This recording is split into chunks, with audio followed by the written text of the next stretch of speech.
Here we are again in the awesome Just Flight AVRO RJ. This video is about the FMC setup in a basic and quick way.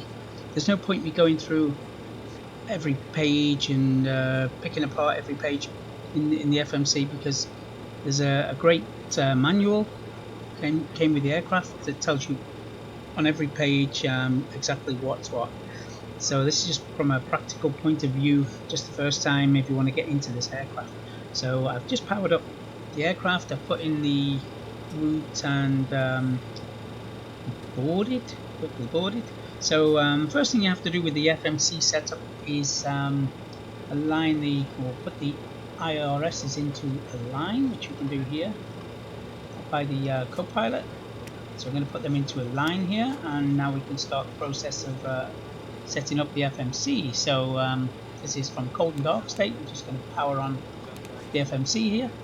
First thing we need to do is pause init, get the last position. There we go, we've got the reference airport, that's great.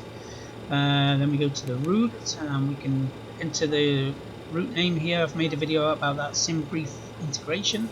There's two ways to import the flight plan, but of course it would be better if I show you how to do that here. So we're going to put in the route to Geneva, of course, from Zurich.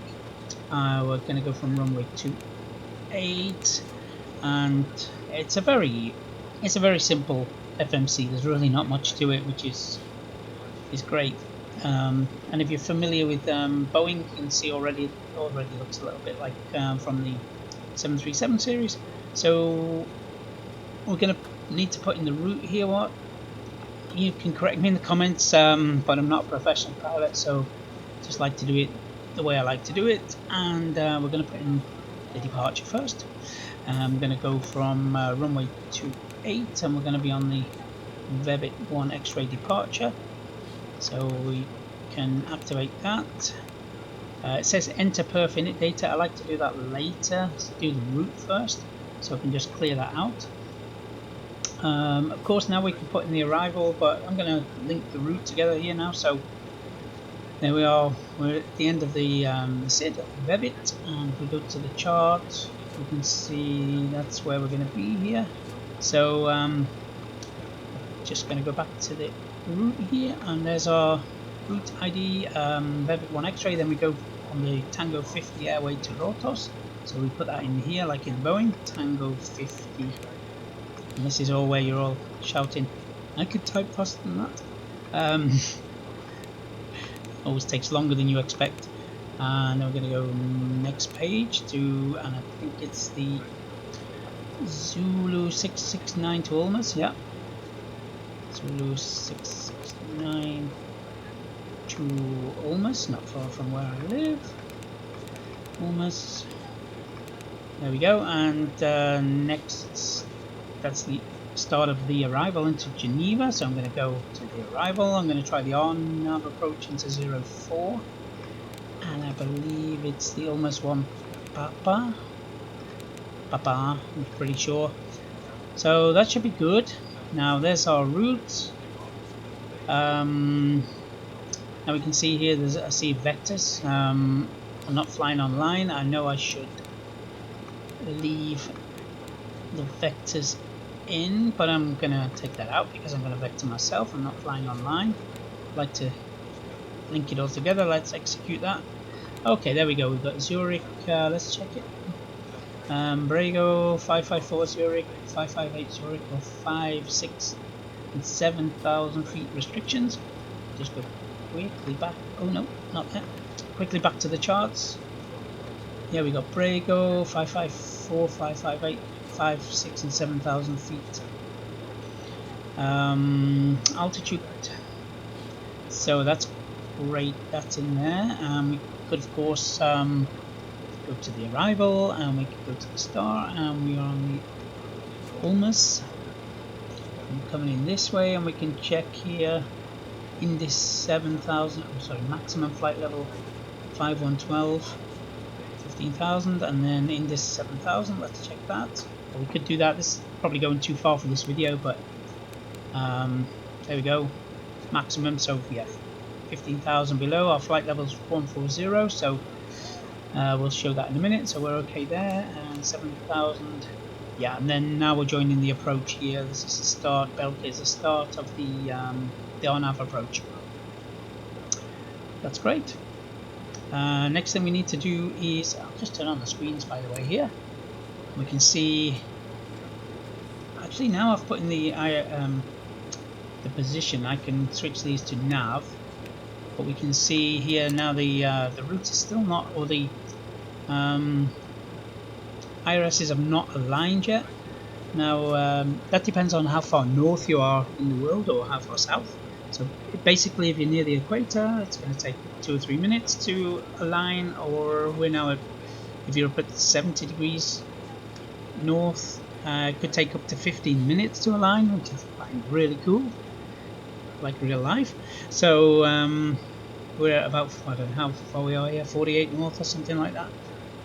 Could take a while. So there is a quick way, which I'll show you later, to align them a little bit quicker, in about 30 seconds I think it takes. So that's the route done. Next we're going to do the init page, the performance page.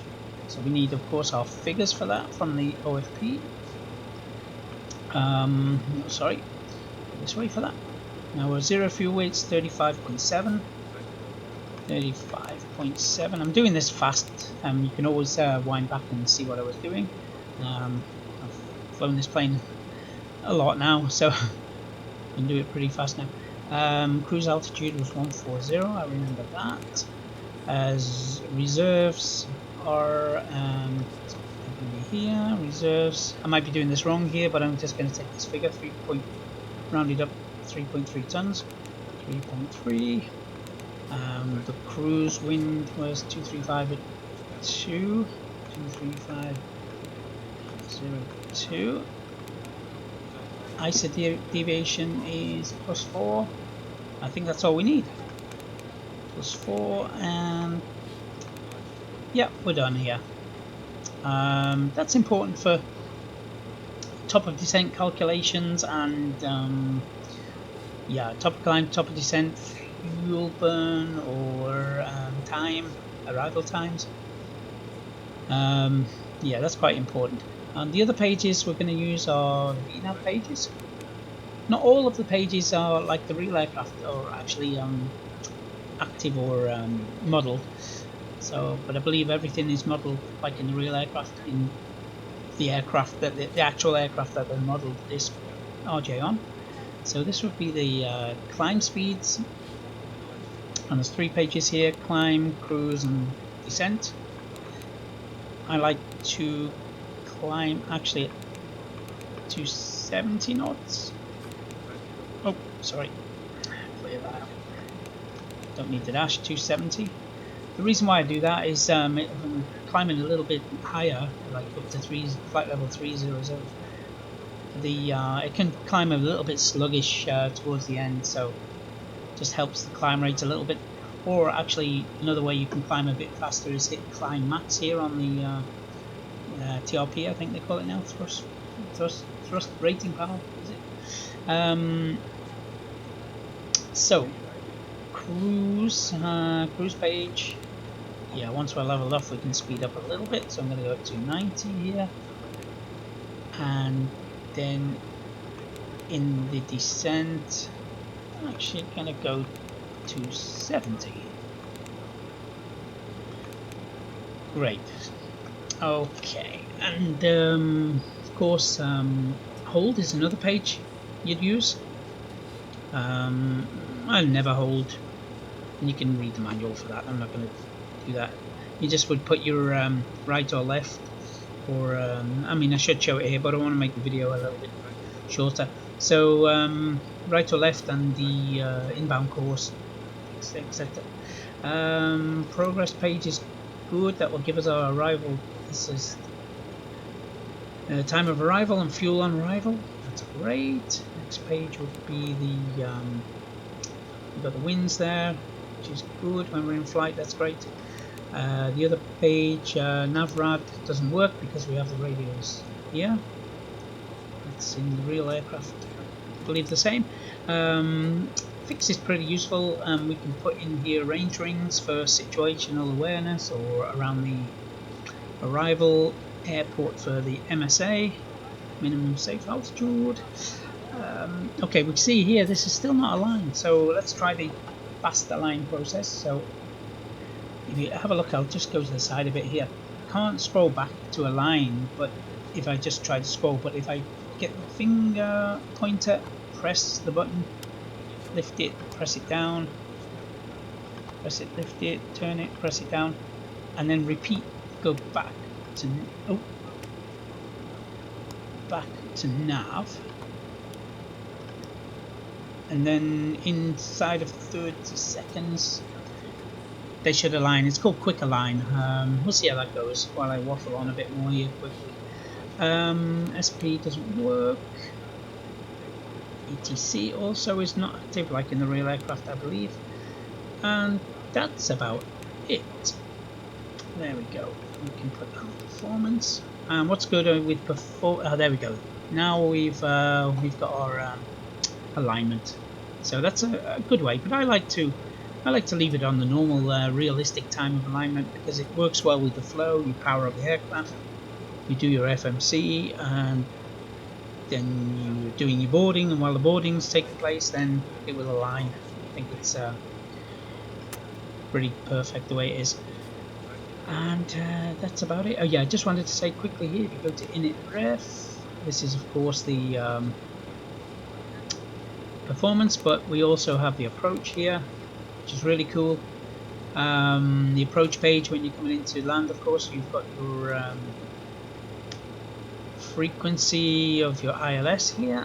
What's really, they've just added this actually here, this VNAV approach. I'll do another video on that here, which if you want to do a VNAV approach, you'd activate it here. The approach enable, actually, with it, if you've selected an RNAV approach in the plan, I believe that up on the annunciator here, FMS approach will appear green when you're within 30 miles of your arrival airport, and that automatically comes on. Then if you want to do the VNAV approach, or RNAV approach,